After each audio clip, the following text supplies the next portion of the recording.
Alright guys, so now that we got it running pretty well, now we just have to button up a few more things, such as the all this electrical that we have to do for the turn signals and the battery and everything like that. But right now we're going to go ahead and work on a gas tank for this thing. Not sure if I mentioned in the last video, but this gas tank is actually super corroded inside. I know you can clean it out, and I actually did.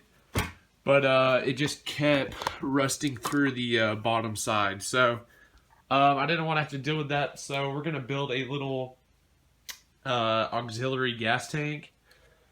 And I'll show you guys what I got for that. Alright, so this is what I got for our little auxiliary gas tank.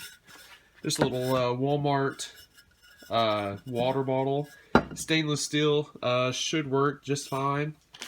Except, or it needs a few little modifications. So I got a 1/8 inch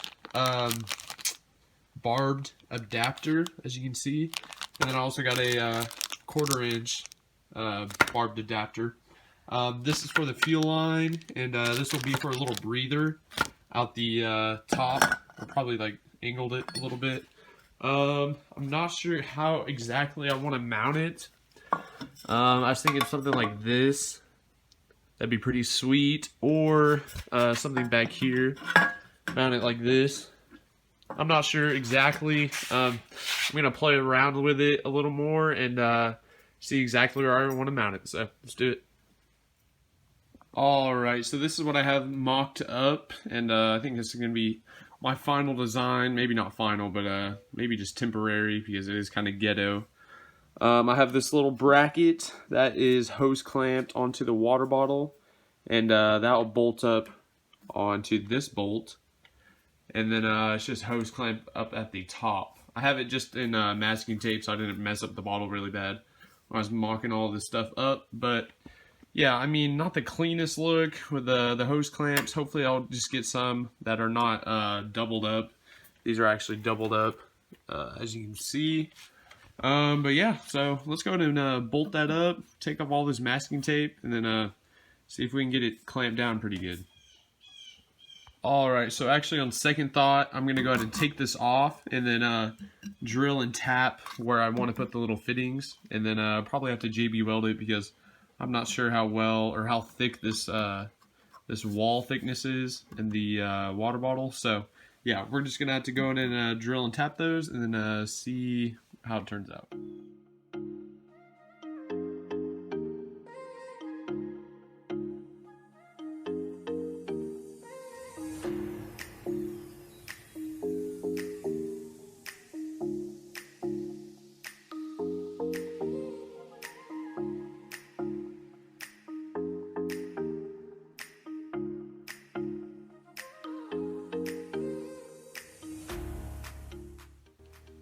Alright, so this is actually what I had to come up with. The other water bottle did not work because it's twin walled, as you can see, and it was just leaking through the bottom once you would drill it, so that wouldn't work. So I went and found this one in the cabinet, my sister's, so she donated it, so shout out to her. But yeah, I just got the fittings drilled and tapped. They're a little ghetto because this stuff is super thin, so I'm gonna think, or I think I'm gonna have to JB weld them. So yeah, we're gonna sand them down and then JB weld it. So yeah, let's do it.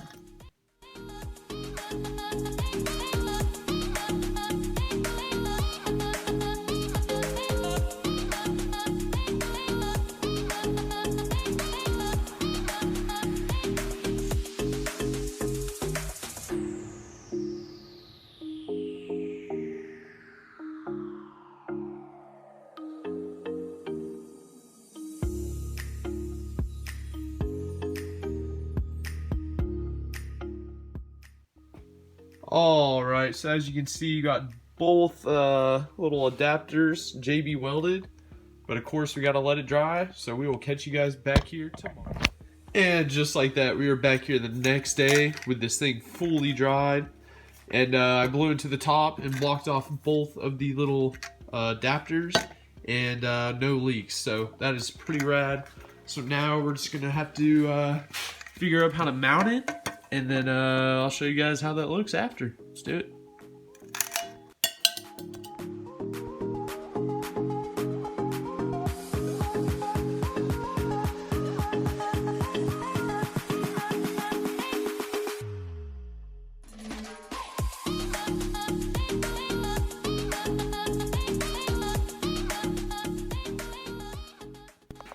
All right, so we got the tank all mounted up, pretty secure. I mean, it should work fine for now. Actually, it'll probably just stay like this if it works. It should be more than enough gas for what I need it to do, but we'll just have to see. So next, we're gonna go ahead and run some fuel line, and then also run this breather line somewhere. So yeah, let's run that, and then probably move on to the throttle, and so we can just get it to ride around possibly. So yeah, let's do it. All right, so we just got some fuel line installed, and I'm actually gonna go ahead and throw some gas in the tank, and then see how it runs.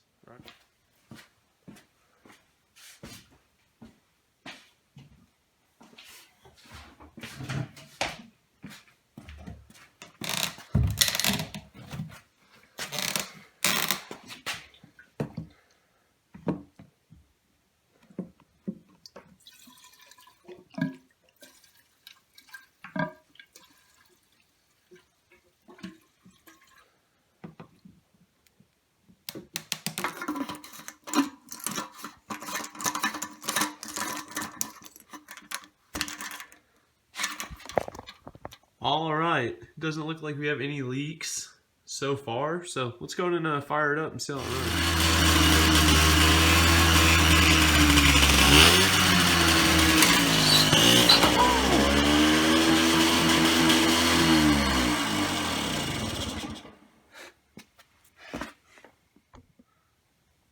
Okay, so it is still running really weird. I'm not sure why. Maybe carburetor issues, maybe that the seals in the bottom end are bad and it's just not sucking up gas. I think that might actually be my problem. So if it is, we're gonna have to take those seals out and replace them. That shouldn't be too big of a deal. Finding them is the hardest part, I think. But for now, while it's not running right, we can go ahead and hook up all the electrical. And that's kind of boring, so I'm going to go ahead and hook all that up, just time-lapse it because you guys don't want to see that. So yeah, I'll show you guys what it looks like after, and show you guys how the turn signals work and everything. So yeah, let's do it. Alright guys, so we are back here with Gus, and it is a new day. And sorry in the last video I was not feeling that great, so kind of boring, but yeah, we are back here with the Yamahopper. And we messed around with the air fuel mix screw and actually got this thing running solid. I actually did ride it around a little bit, just using this as the throttle. A little sketchy, but it works. So now that I know it will run right, we can go ahead and start hooking up the actual throttle, hooking up all the turn signals, putting the battery in, and just getting this thing dialed. So that's pretty much what we're going to do, so I'm just going to time-lapse a lot of it. But yeah, it's just a bunch of little things, so let's get to it. Alright, so this is actually a CT90, little Trail 90 brake handle lever, whatever you want to call it. And I'm going to be using this one because it's just a lot cleaner.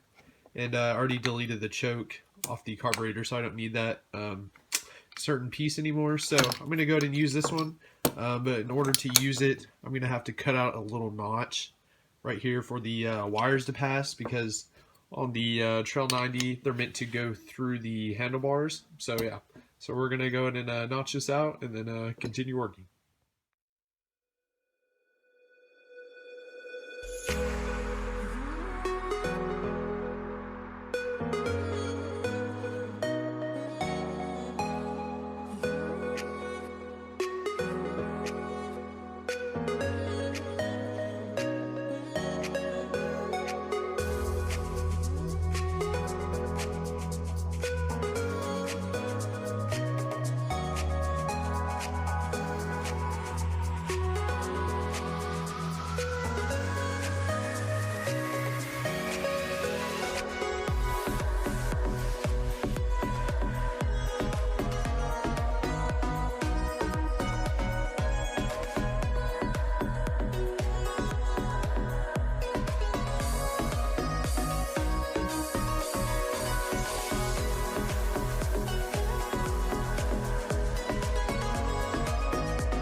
Alright, so we got both of the fenders thrown on, and now we're just playing with the wiring a little bit.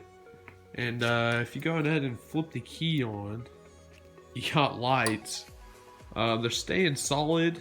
I got those two lights, those two turn signals, and then I got the rear light. And then I got the horn. That works. So, but if I hit the left turn signal, the right light comes on. And yeah, vice versa. So I'm gonna have to figure out what's wrong with that. And I'm also gonna have to figure out why these things are staying solid. It's kind of weird. But yeah, we're gonna play around with it a little more and see if we can get it right.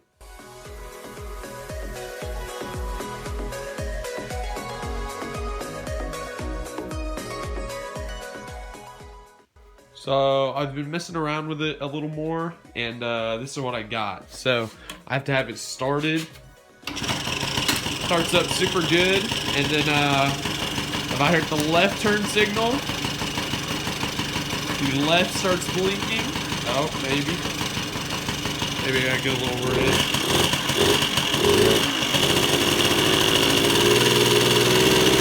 Yeah, so the battery just has to have juice in order for it to blink. And then the right blinks, as you can see, just needs a little juice. My battery's a little dead. But the back turn signals are opposite of each other. As you can see, this is on the right one's on. But the left rear is the one supposed to be blinking.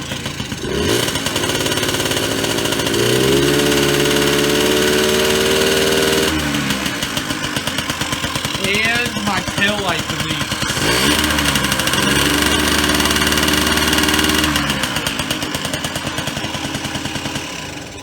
So that's kind of weird. I don't really know why my tail light blinks. I'm gonna have to figure that out. It's kind of weird.